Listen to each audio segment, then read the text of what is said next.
Hi everyone, it's Victoria here, and welcome to the podcast. Before we begin, I wanted to let you know about the free courses the Victoria Stilwell Academy has available to enroll in right now for dog geeks like you.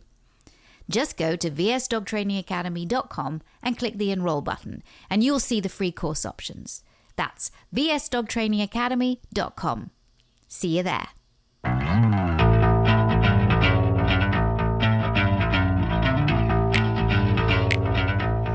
My next guest I have known for many, many years, and I've known her because she is a VSPDT, a Victoria Stilwell Positivity Dog Trainer.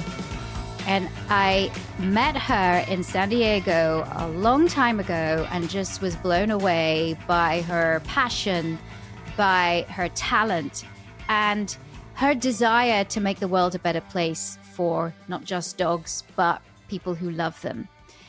So I am so excited to introduce you to Julie Schmitt. You are going to love this lady because she speaks such sense.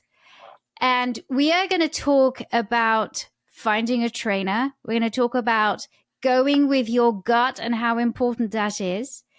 But first of all, Julie, welcome to the podcast. I'm so glad that you can join me. Thank you. I'm really looking forward to our chat today. I'm super excited. First of all, tell me about yourself, because you have quite an interesting journey in that you started off working for Guide Dogs for the Blind. Yes. Yep. Can you tell me about your journey? Absolutely. And it's been a long one. People always ask, how long have you been doing this? And now I've stopped. I just say over 25 years. So long journey. I started when I very first started, it was in the pet dog world, working in a humane society and dealing with the general public. And then after that, I really realized I wanted this to be full time. And I found a job at Guide Dogs for the Blind in San Rafael, California. And that's when I knew that I could make a career working with dogs, and I could make a career working with people and their dogs. And it was just a perfect blend and a mesh. At the time, guide dogs, again, this is way back when, at the time, Guide Dogs for the Blind were not using any food for training. So, which is a really tough place looking at where we are now, that all I knew was compulsion-based training. And yet we were working with animals that were bred for a specific job. So I was fortunate, we're dealing with the cream of the crop in terms of dogs of sound temperament, excellent health, the absolute cream of the crop. However, all those methods were using choke chains and prong collars and no food at that time. And how to blend using positive reinforcement and aversives, because that's the way that we all trained at that time, and how to be successful with that with dogs of different temperament. So, and I was good at it, quite frankly. I'm just going to brag for a moment. And I found that working with dogs of different temperaments, that you could do this, you could get the results. The training method worked. And that was 50 years of the history at Guide Dogs. With that being said, just because it worked doesn't mean it was the best path to follow.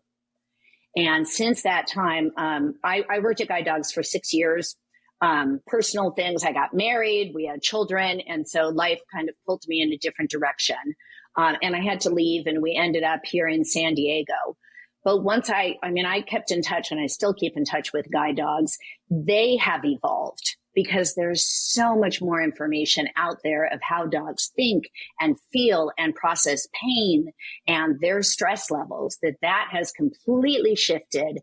Guide Dogs has shifted of the power of using food as reinforcers, getting more involved in clicker training. So that institution really crossed over to what now is considered positive reinforcement training. I went through my own personal journey simultaneously with Guide Dogs of realizing the power of positive training. And I became a crossover trainer where no longer use any of those methods. And neither does guide dogs, which is so wonderful to hear, is because of their history. You know, just because you've done it one way in the past does not mean you can't shift. And they shifted and I shifted along with the growing knowledge of better ways to train. And so that's when I remember when I first met you and I was like, oh my God, is this going to be okay? Like, you know, now I'm a positive dog trainer, but my story was, how do you deal with compulsive training? That was my job, was to use the tools that I was given and to be successful. So it's so clear in my mind. I was like, is this going to be okay? You know, is she going to understand that? And of course you did. But it is the shift of the times. And so now I have completely shifted, and I'm proud to hear that Guide Dogs has too, that it's a big change, and it represents so much more than dog training, is that we can shift and we can change. This aversion to food, to using food when you were training, what was the reasoning behind it? Was it because, we don't want our dogs to see food on the street and to go eat it? We don't want them to be food obsessed. And if we are giving them food as rewards, I mean, it's difficult anyway, but for somebody who has sight issues, you know, how do they feed their dogs? Like, exactly. It's not great. Okay. So how did they get over that? You're right on track. And all those things that you said, that was the mantra. We cannot use food. We're working with labs. And as you know, labs, my God, there's so many, you can't find a more food driven dog. Like, you could feed them rocks and they would be happy, like they're going to eat anything. So that was the thing, is we're using animals that are so willing.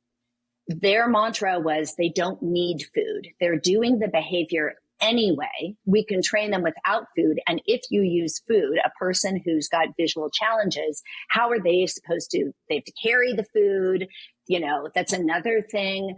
And the concern was labs will be searching for food all the time, and that food will be the primary motivator for the behavior. And that's what they learned, is that that's a bunch of malarkey. That food is not always the primary motivator for behavior. And it depends how you deliver the food, how you use the food. It's the same thing for us. I'm sorry, food is a good motivator for me. You put a plate of chocolate chip cookies in front of me and I'm going to do some backflips for that. Hear, hear. So, yeah.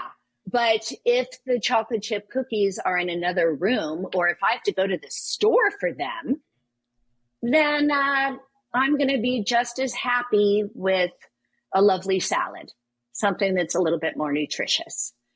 That's also what they found with dogs. And that's why they were able to say, okay, we can switch. And there is a woman, Michelle Puyot, who's really involved in Karen Pryor Academy, and Ken Ramirez, who's also really involved in, and these are people Yes. They came to Guide Dogs. Well, Michelle was working at Guide Dogs at the time, and she was a pioneer saying, look, let's just try this. Let's break the mold. And everyone was very resistant. Again, we've been doing this for 50 years. This is just the way that it's done. Yes, and we can shift. And so, there was a lot of push and pull, and then it shifted. And it's working. Guide Dogs is still producing fabulous animals that are not sniffing the ground for food wherever they go. They're not begging at the table. They're doing their job, and they are way happier about it. The success rate actually has stayed the same. From using aversives versus food, of the success rate of dogs becoming guides. But I do think that there is a stronger bond between trainers and their dog, and handlers and their dogs. And that's the component that I think was missing, was the joy that they see now with these animals, that it's easier, faster, lasts longer. And you're not always carrying food. I mean, there are not guide dogs out there where handlers are walking around, these dogs are doing their job and the dog only does it for food. So that really debunked this whole myth that dogs will only work if food is around. It's the way that the food is delivered. And the proof is in the pudding. So it's really cool to see. And you've got these dogs that are service dogs that are providing a service for people, but are happier to do so, because I think the very worst thing, and there are obviously, unfortunately, still organizations that will use prong collars and use shock collars on the service dogs. Yep. That is happening, and it still happens, and use aversive techniques. Which is so sad, because when you see these dogs delivering such an important service, even therapy dogs, for example, that you don't want to have a dog that is subjected to this treatment that they have to do this or else. They have to do this job or else. So when we look at the services that our dogs are providing us, then surely we can make their lives better whilst they're providing this service. That's a win-win situation for the dog and for the person. Yeah. Yeah. And the key thing that you just said is you will do this or else. That's where I really struggle with. No one wants to be dictated. You will do this or else. I don't want that relationship with anyone that is dear to me. I don't want to force that relationship on any animal. You know, there's no reason to function in this world where you will do this or else. Now, I'm not saying, I never say that. You know, I mean, you are holding my hand to cross the street if I am with a small child. You will do this or else we won't cross the street. That's the difference versus you have to do this and you have no say in it. That whoever you're with does not have a choice. They don't have agency. And that's the shift. That's the shift that Guide Dogs has made. That's the shift that I've made, is there are better ways to communicate with anyone, not just dogs, people. That's what I was saying, because you do write, you have a great website and you operate in San Diego, but you do write that it's almost like raising kids. You have kids and I have one as well, and using the same philosophies with our dogs as we do with our kids. And a lot of people have, I wouldn't say a lot of people, some people have said, Victoria, how can you say that dogs and kids are the same? I'm not saying that dogs and kids are the same, but I am saying the way that we raise them is very similar and can be very similar and can be very successful. Yes. Yes. And if you think about this, the analogy that I use all the time, this is a really simple one, but I use the dogs and kids analogy because it drives home the message so clearly to the general public is, you know, and that's one of the first questions I always ask people. Do you have kids? You know, sometimes yes, sometimes no. Sometimes their dogs are their kids and they don't have kids. Swell. Okay. But I'm like, you know what? Have you been around any kids? Yes. Okay. So we take the 3-year-old that is getting dressed and we say, okay, first you take out your socks, you put your socks on, then you put your pants on, then we have to pick a shirt, you put your shirt on, and then you put your shoes on, and we tell them what to do every step of the way. So we're teaching them, this is how you get dressed. All right. Then I always say to the person, you know what? I don't want you to have to tell your dog how to do everything. That's micromanaging. So I said, imagine you do that with your 3-year-old naturally. And then it comes to the point, I remember this so well, when my kids were like, Mom, I dressed myself. I did it all by myself. And, you know, and I don't know if you remember this, I'm getting a little sidetracked, but they came out maybe in not the most interesting, or no, maybe they came out in an interesting outfit and you're like, oh God, they're going to go to school like that or go to preschool or whatever. There's that moment and you're like, ooh, that's not the way I would do it. It's not the way I want it, but they did this themselves. So it's not perfect, but they learned, they tried. And now you have to say, you did it and go own it.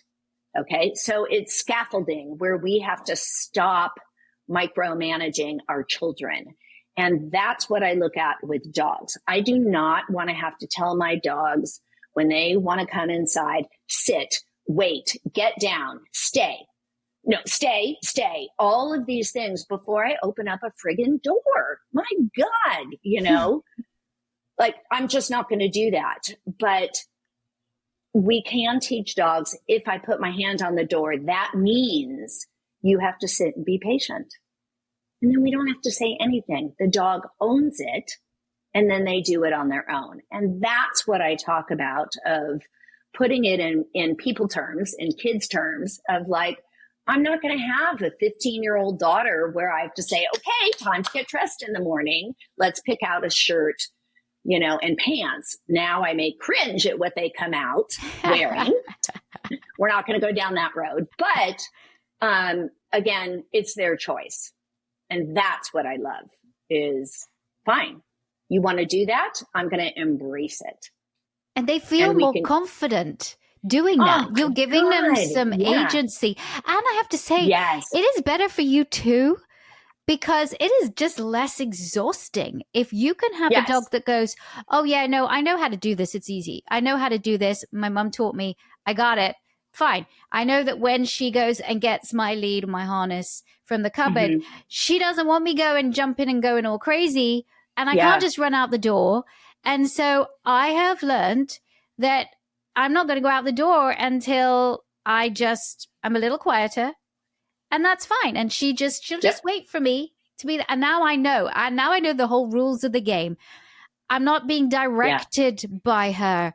And wow, dogs get this real independence. They have that wonderful, I love when a dog has this great combination between dependence and independence. I want them to have independence, but they can't have too much independence because I do need them to listen to me. But then they will listen to me because they definitely are dependent on me still for guidance in certain situations. So they will listen to me. But I have a dog that is not too dependent, that can think for itself, that can problem solve, that does have some agency. And it just makes them feel better and so much more confident. Yes. And calmer. That's the biggest thing, is that more often than not, when I am working with people and dogs, is the ones that are really struggling, the people and the dogs are the ones that are so tightly wound. What do I do here? But she's doing this or they're doing that. And it is just, wait, let's step back and take a look at this. And let's really pull it apart and say, what is okay that my dog does? What is not okay? And how do we communicate this in a way that works for everyone involved? And so the energy level, just by what you said, of slowing down, calming down, and using less words, just observe. And then once you watch and see a behavior, you can shift it a little bit. And that's the fun part, when you just said, oh my God, my dog just did it, and I didn't say a damn thing. Yes. What the heck? Oh my gosh, it's incredible. It truly is. And on the show, The Dog Academy, and I can't talk too much about it because it hasn't aired yet. Hopefully it's going to air next year. But on The Dog Academy, I have 5 dogs. And these 5 dogs they're 5 Chihuahuas. And they do not stop when they're eating, and they're eating on the sofa, or when their people are eating on the sofa. These dogs will be in their face trying to get their food. Oh, and then when somebody comes to the door, knocks on the door, these dogs will bark and bark and bark and bark. And so how am I going to tackle 5 Chihuahuas with 3 hours to teach them a different way? And I think probably what everybody thinks is that I'm going to be there and I'm going to teach them how to do things, how to sit, how to stay. I'm going to inhibit them. But I do something very different. And actually, it's so powerful that the guys, it was a lovely couple, young couple, and the guy, he was skeptical. He's like, I don't think you can do this. My house is insane. And I said, well, just let me try. You might be right, but just let me try. I'm telling you, by the end of it, he's like, I cannot believe what we've done is so simple. but it is. And so you have to watch the show to see what I did. But it is beautiful. And it is along the lines of what we're saying, is that sometimes just by observing and by changing your body or your body language a little, your behavior a little bit, you can completely change the status quo and the situation. It is so powerful. And that is where it seems like training is going, because I know that training has, it has evolved so much. It's took a load of steps back in the beginning of the 2000s. Yes. Because of popular media. And then we sort of crawled back. And then, of course, social media is making that very hard again. But really, the brilliance of positive training, the reason why I've always been a positive trainer is because, and I have been, like you, Julie, a crossover trainer, because I was definitely harsher when I started. That's how I learned. But the beauty of positive training is that it's so effective. And it's so effective and much less exhausting than having to either suppress behavior by using a shock collar or any of these awful techniques or stuff you put on dogs. It's so much less exhausting and it feels so much better. And so that leads me to, you're a trainer, you're working in San Diego. You are, when you start out, you say you're one of the only positive trainers in that area, which hopefully has changed now. Yes. But what you're doing is very different.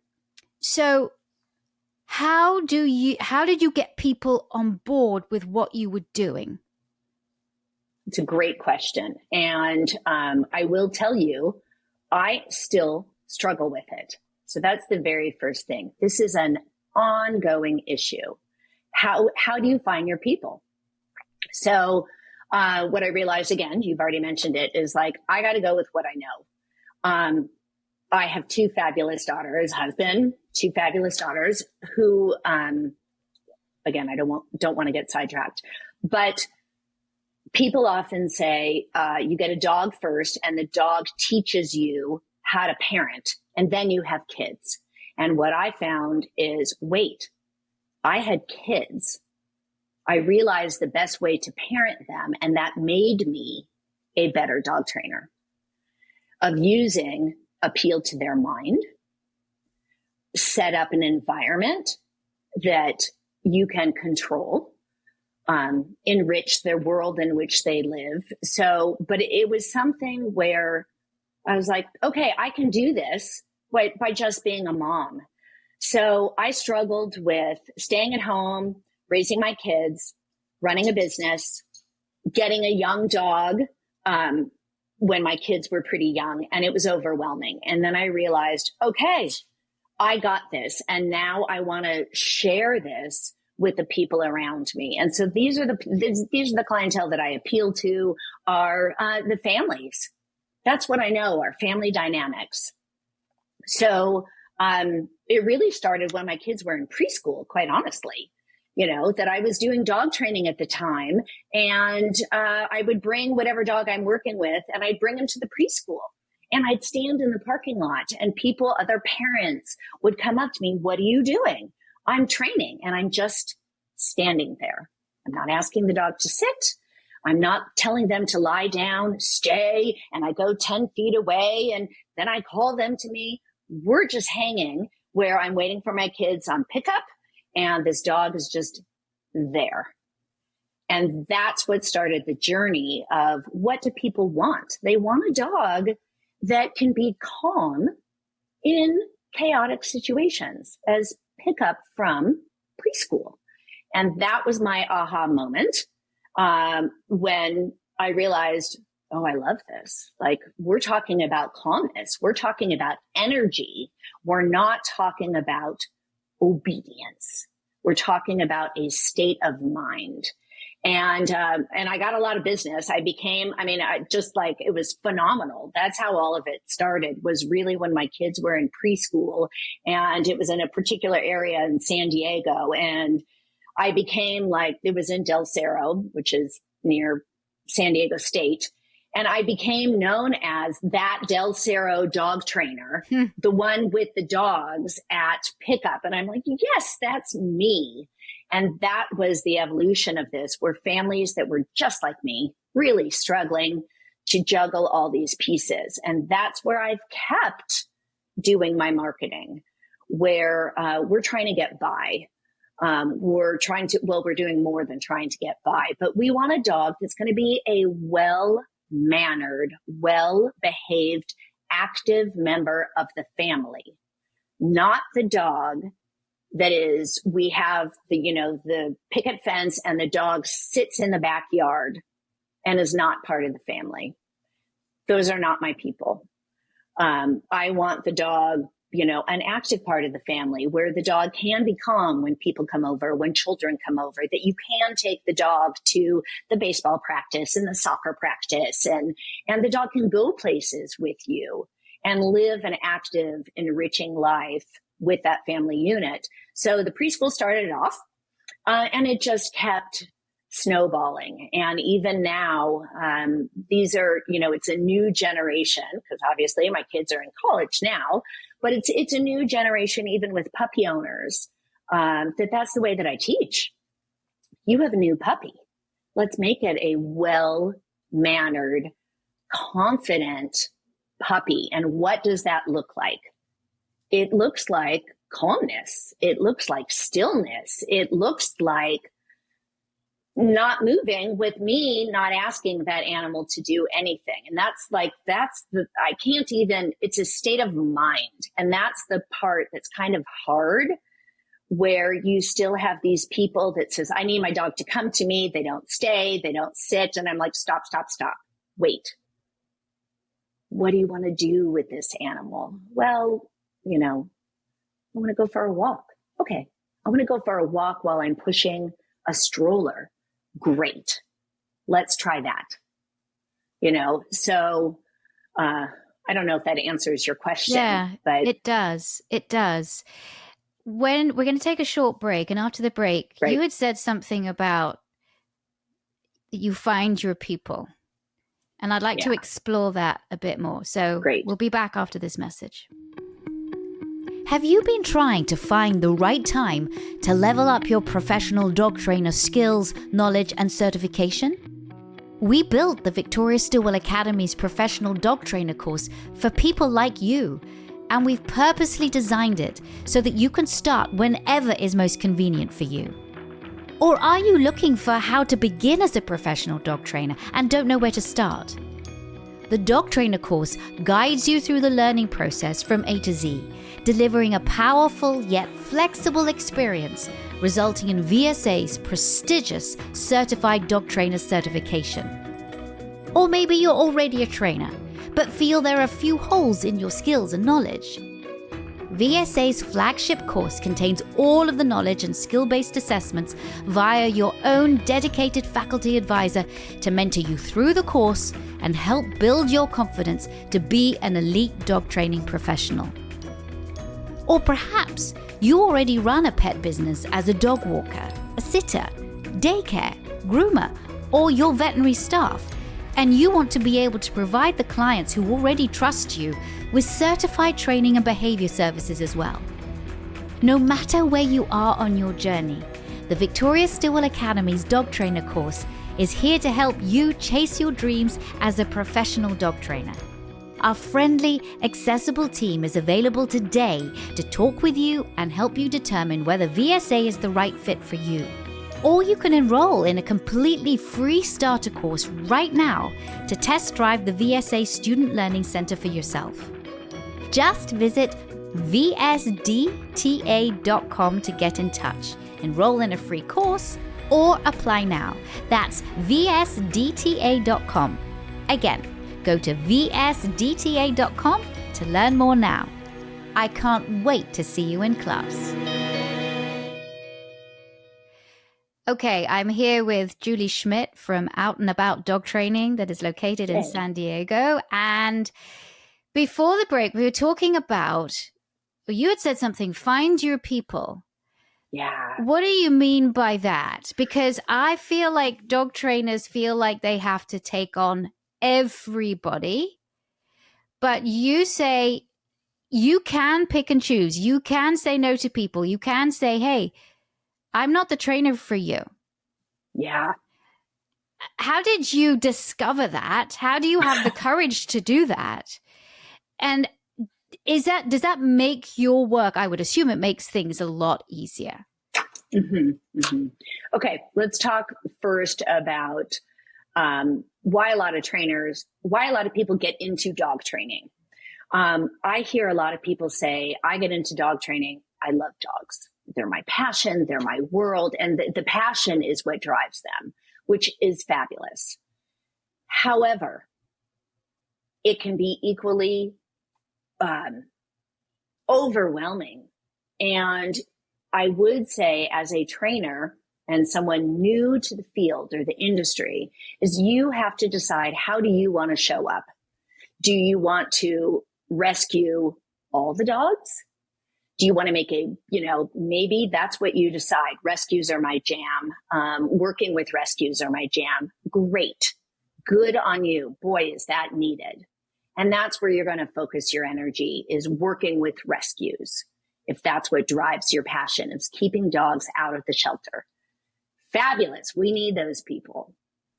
Then there's the people, well, I'm fed up, or I'm tired, or I don't enjoy working with people. I really just want to work with dogs. And I will say, okay, I hear you. That's a tough one, because dogs are influenced by the people that surround them. So if you don't want to deal with the people, then maybe you become a dog walker. Maybe you do more solitary work or work at a shelter, whatever it may be. You are still making an impact. But then you have to step back and say, okay, I want to be happy as well. And I can't be all things to all people. It is overwhelming to be all things to all people. And it's just not attainable. It's not. There's not enough hours in the day. So you do have to kind of say, be able to set a boundary and to say, yes, this is my passion. Dogs are my passion. They ground me. God, they just bring me joy every day, and they bring me back into my body, and they keep me in the present moment. Those are amazing things. And I need that every day. But I do like working with people, and I like pushing a boundary a little bit with people to say, what kind of shift can we make? What little change can we make? And can we find a balance between what I see the dog wanting, needing, desiring, and between what you as an individual and a human being want, need, and desire? And that's what I found. For me, I was really good at seeing both ends of those pieces, and we need to concentrate on both ends. So as a dog trainer, if you don't want to deal with the people end, you're going to have to think how you're going to show up for that. So for me, I realized I am running a business. This is my job. I am not going to give away all my services for free. I would love to, but I would really love to. And wouldn't that be lovely? And I could help a lot of people, but again, it's not realistic. So it is a business. I'm good at what I do, and I should be compensated accordingly. And if you don't value finding that middle ground, but if you don't value learning about the dog that's right in front of you and understanding the way that they think and feel, and you just want the dog to obey, behave, and do what you want them to do, that's where I'm kind of like, I don't know if we are the best fit, because I want to educate people and give them agency and give them control, that you as a dog owner have choices, how you want to show up for your dog. If I'm to help you, these are the tools these are the only tools that I'm going to use.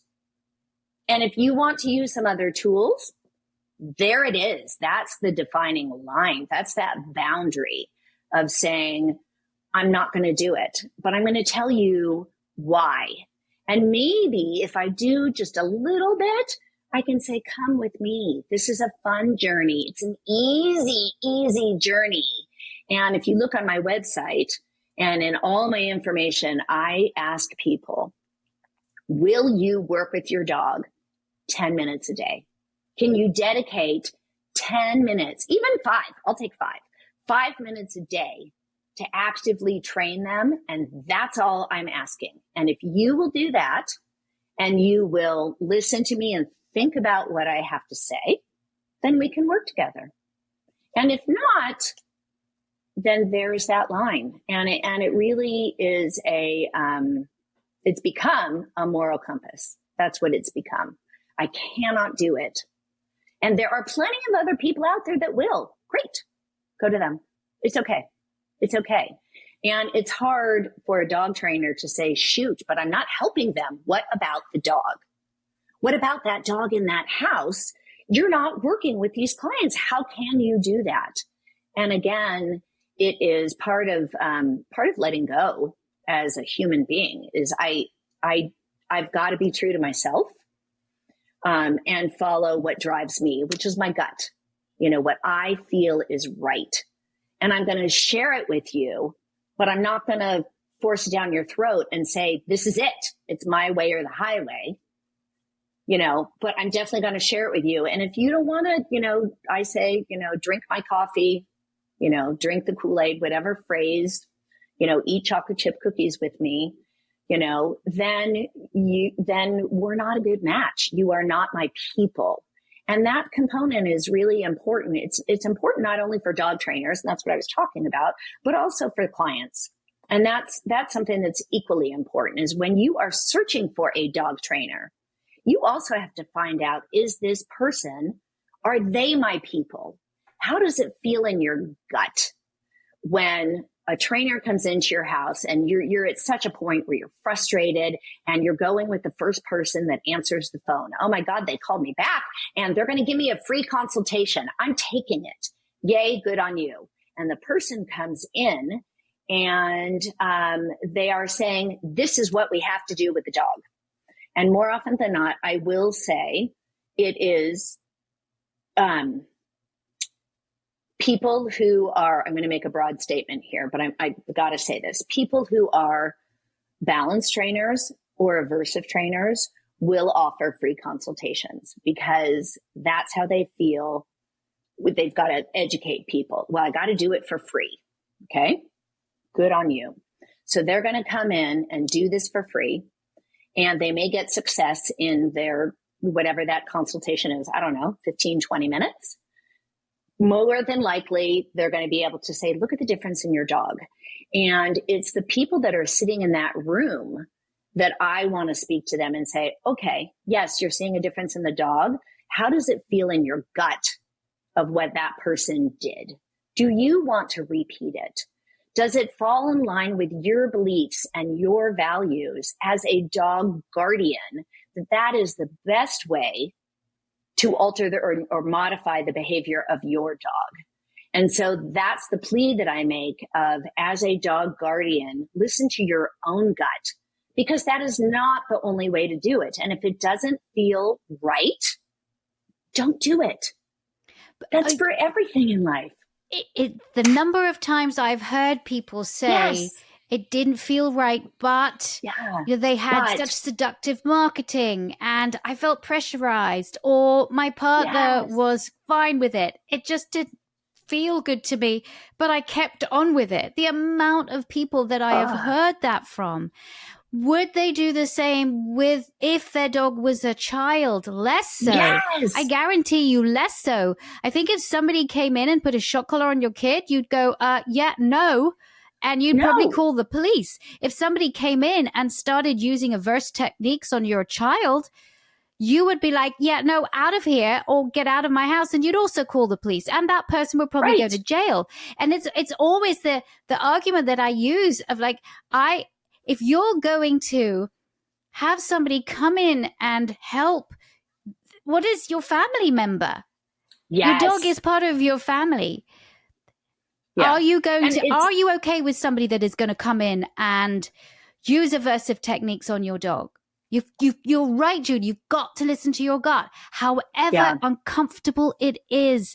And it's really, right. And I don't know, you and I don't like confrontation, hate confrontation, rather go away, don't want it. But I have to have the courage to be able to say, no, that's not right. Yeah. And this is the other thing. I also hear of like, but it's just a dog. No. Now, I'm not saying to anthropomorphize and say your dog is like a child. That's not what we're saying. No, it's not what we're saying. We're not. But there are like a ton of similarities. You know, if you look at the intelligence of dogs, they say on average, it can be the intelligence of a 2 to 3 year old child. We're not saying it is, and that dogs and children are equal. God, no. But that's where that analogy of would you do this to a family member is so empowering of no, I would not, you know? And that's what I got to tell people to think of is that this animal in front of you does process pain just like we do. Yes. They do suffer from PTSD. Yes. There is information out there. These animals remember, okay? They process pain similarly. They have PTSD. They suffer from anxiety and stress and depression, just like we do. I mean, I could even say you look at the pharmaceutical industry and you look at medication that is now being used and is common with dogs. Yay, thank God. That's from the human end. It started with humans. Fluoxetine. Yes. Used for people and for dogs. It's the same thing. Same thing. So there's so much crossover and we're not, I mean, obviously there's different dosages, but there's also different levels. So come on, people, let's look at these animals of where they are in that moment and how do we enrich their lives and get them a willing participant versus control their lives. So it's not, I'm here and my dog is here.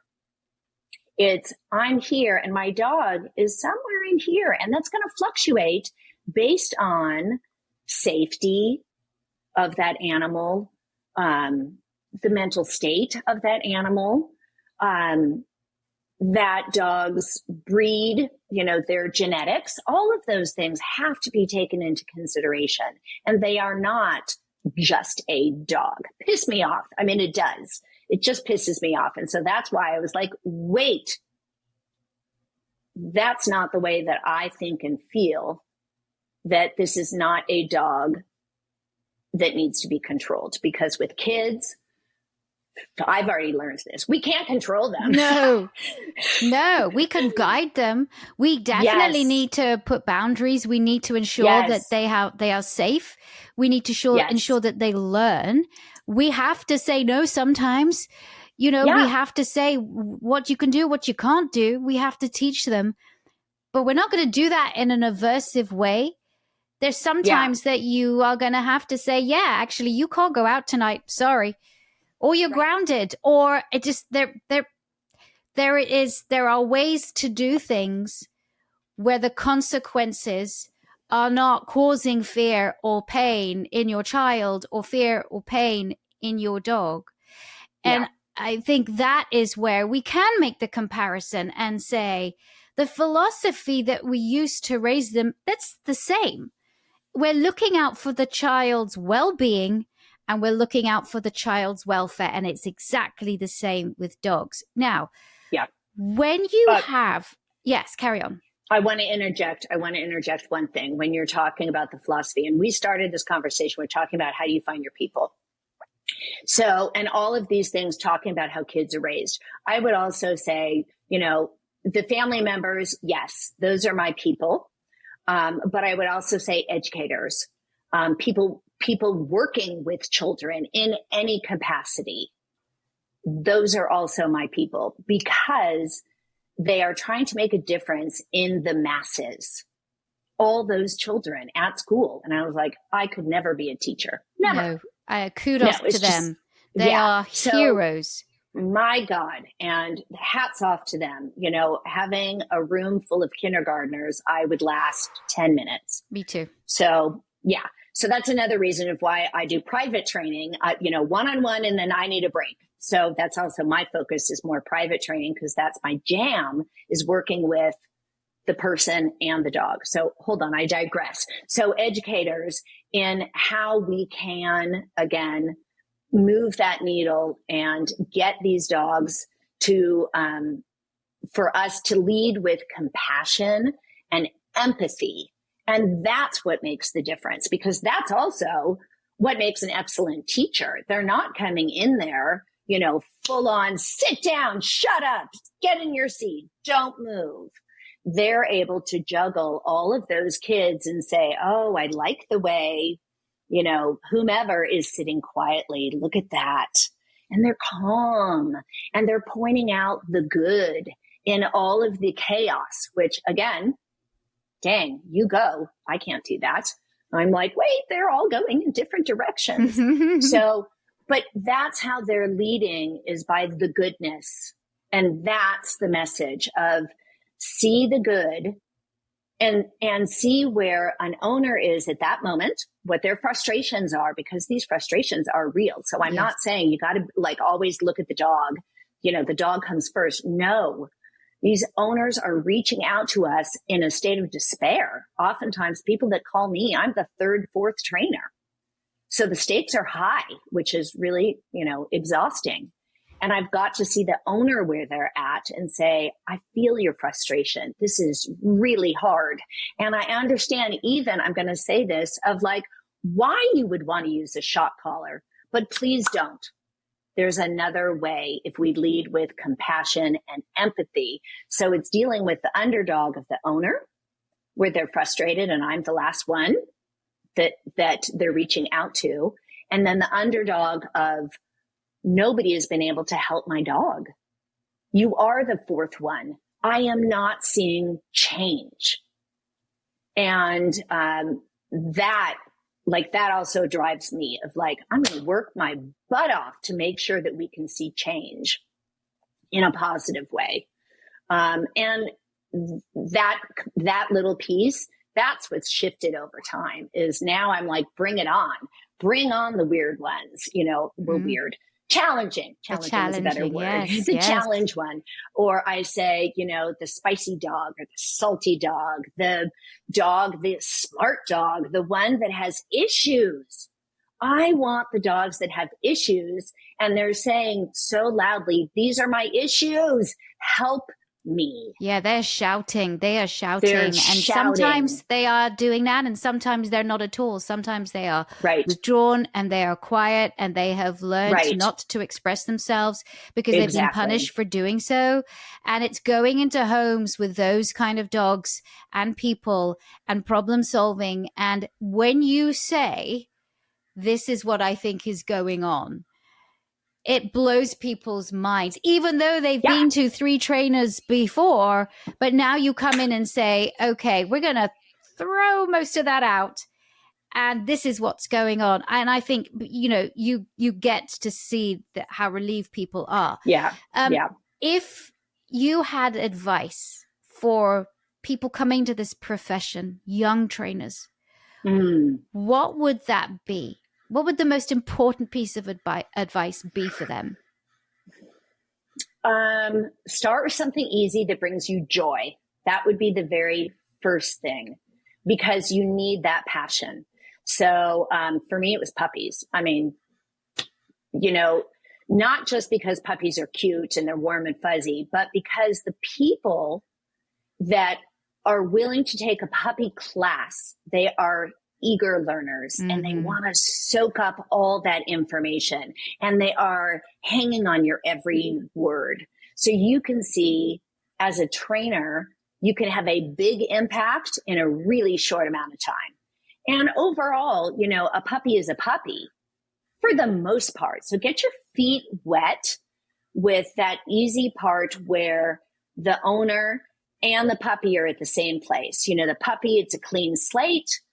They're ready to be shaped and molded and they're open to it. And the owner, same thing. They're eager. They're ready to be shaped and molded in the way that as a positive dog trainer will have long-lasting positive effects on the lifetime of this dog if they do very simple things. So you can give them one thing to do, which for me, it's interactive feeding. Pick up their food and just start tossing it, and to see that dog start to connect.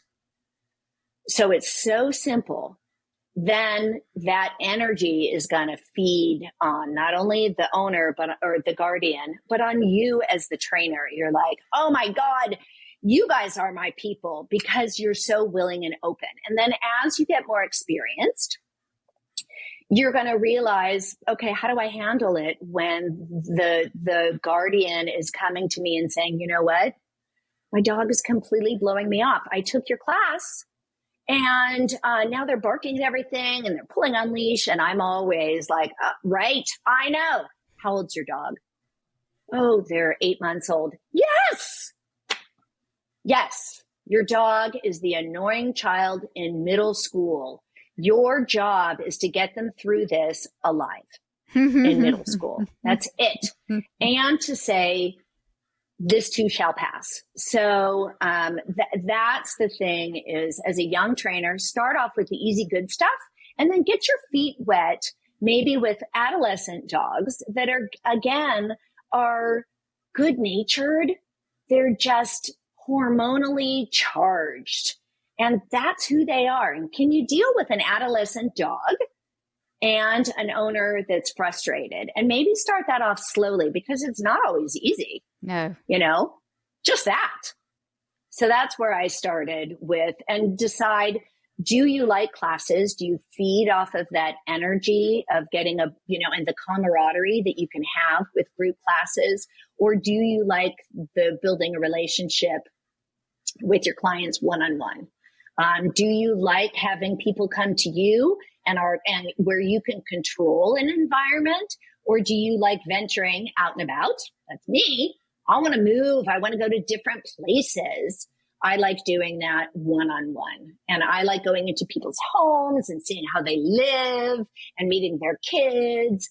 And then that's the creativity for me. So that's what you have to do as a new trainer, and to realize also, take your time. There's no rush, and understand your limitations. We all need to. And when your gut tells you, I can't do this, or I don't know if I could do this, then say that. I've said to clients, you know what? I am not sure.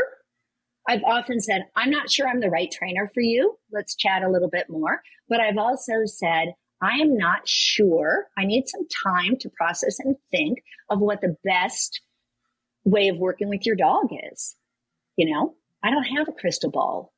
And we need time.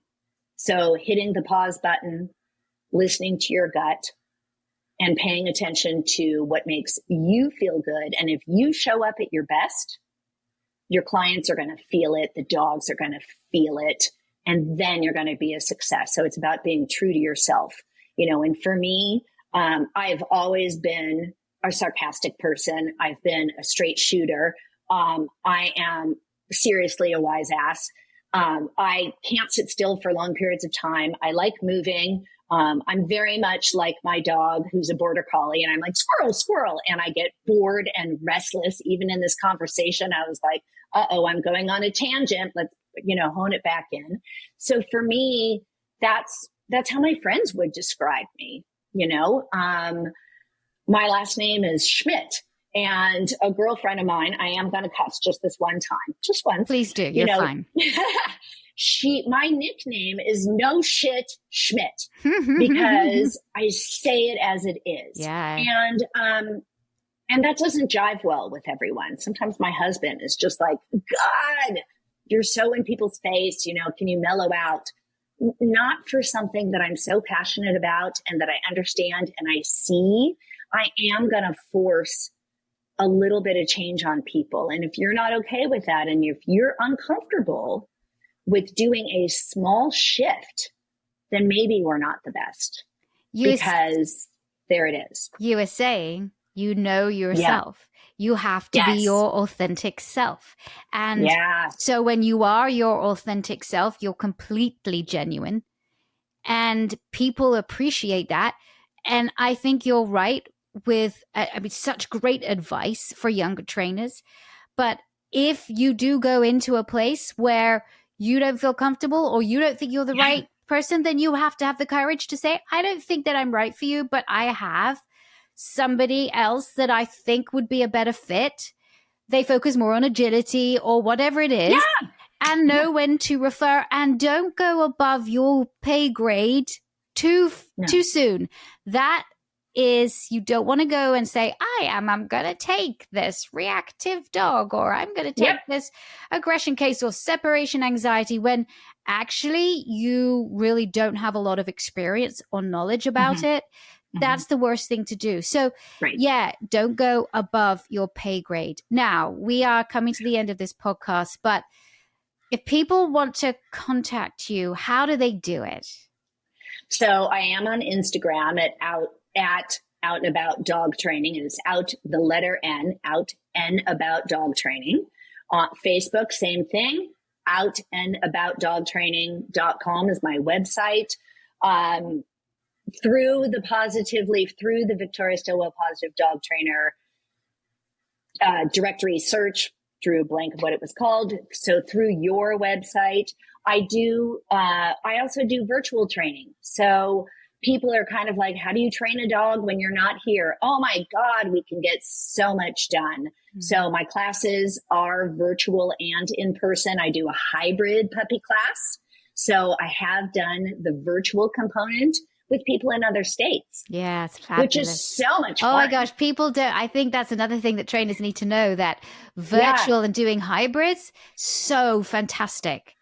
Yeah.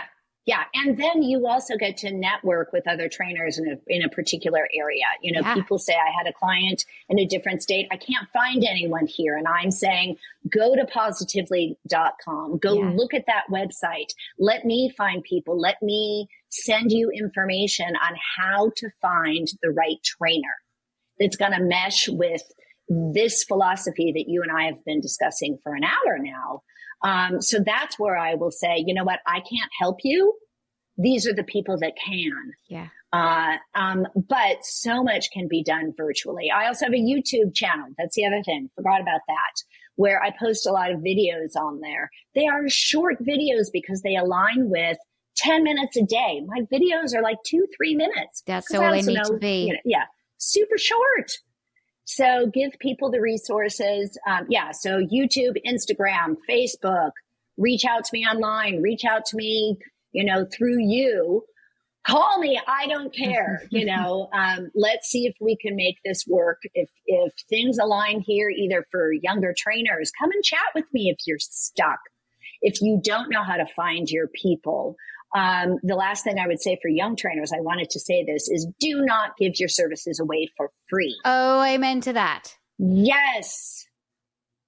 You know what is that you are providing a necessary, valued service. And if we all, as dog trainers, we have to raise the bar with our knowledge and our experience and our insight. If you've gone to a qualified school, and there's amazing schools out there along with the Victoria Stilwell Academy, if you have education backing your name or experience backing your name, don't give it away for free.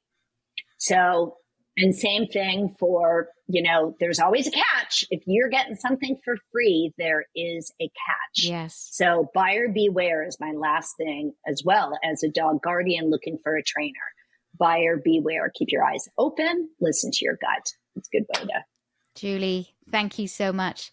And there's a reason why you're a VSPDT, and there's a reason why we really value you and the work that you do, and are so blessed to know you and that you are part of the team. And thank you so much for sharing your wisdom on this podcast with us today. Really appreciate it.